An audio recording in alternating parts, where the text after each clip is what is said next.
अगर आप चाहते हैं कि मनोज म्यूजिक बेस्ड का नए नए गाना आप लोग के पास आते रहे लाल बटन दबा के सब्सक्राइब करें और बेल आइकन दबाना न भूलें।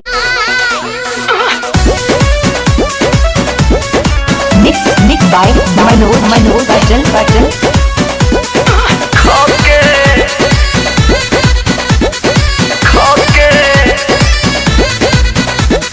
छोट मोट गिफ्ट एगो किन ली हा, सूट बूट नीमन पहिन ली हा। मनोज बटन छोटे मोटे गिफ्ट एगो किन ली हा, सूट बूट नीमन पहिन ली हा।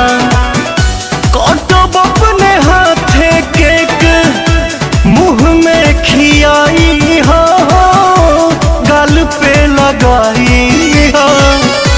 मनतावे बर्थडे 18वां घरवा, जान हो जरूर आई हा तो खाके जाई हा।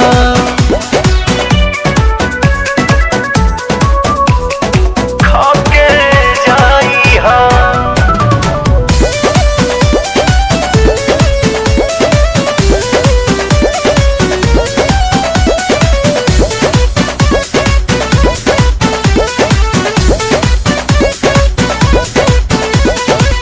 भाभी के फुसिलौले हे बानी, फ्रेंड हवा बतौले हे बानी। संगे वाला सेल्फी 2 दिन पहिले देखौले हे बानी, पहिले देखौले हे बानी। भाभी के फुसिलौले हे बानी, फ्रेंड हवा बतौले हे बानी। संगे वाला सेल्फी 2 दिन पहिले देखवले बानी। इलो बर्थडे चांस तारंस को के जाई हो, जानी तू ल जाई हो। मनतावे बर्थडे 18वां घरवा, जान हो जरूर आई हा तो खाके जाई हा।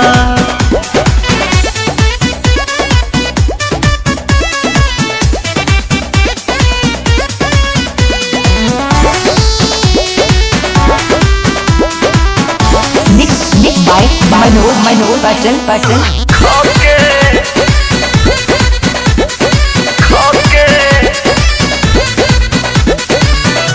बोतल में परोस के हम हाथे से खियाई।